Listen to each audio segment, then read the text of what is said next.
a Martin. Well, New Orleans has been very good to us, for no question. Just Louisiana and southern Louisiana in particular.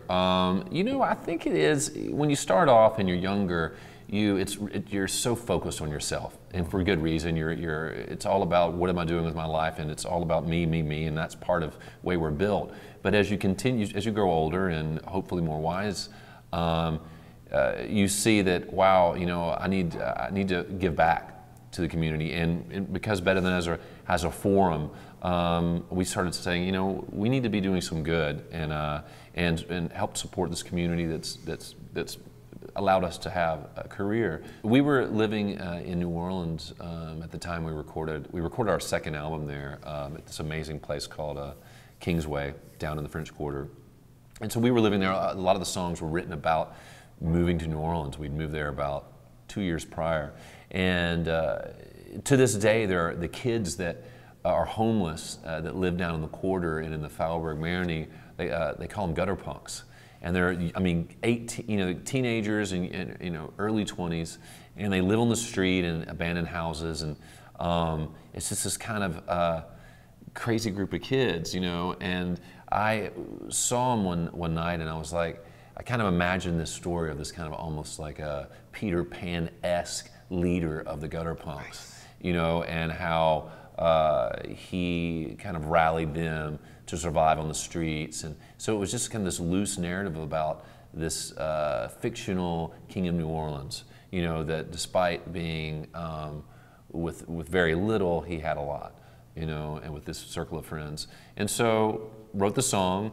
You know, the video was cool. Video was cool. Some of those guys were actually in the video. We used all those kids in the King of New Orleans video, which you can go to our YouTube site or Vivo or whatever, were the real kids. And recently, about 3 years ago, one of the girls, who was this really tragic, kind of beautiful young girl, you just didn't maybe have the best hope for how she was going to turn out. She showed up at a show in Royal Oak, Michigan, just beautiful, married with kids, and just life had turned out great for her. I think it was about 12 years ago, right? 12 years ago, we decided to start a foundation. It wasn't a real formal thing.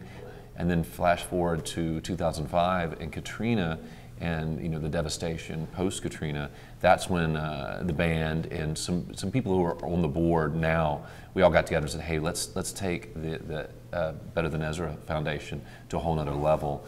And we formed a 501c tax-exempt organization, and really tried to use the band and our fans as a forum to help the Gulf Coast through rebuilding and education and restoration. I guess you need a life-changing event, sort of like Katrina, for New Orleans, you know, to really realize what you can do to help people, you know. And then what, you know, your responsibilities are too, you know. Absolutely.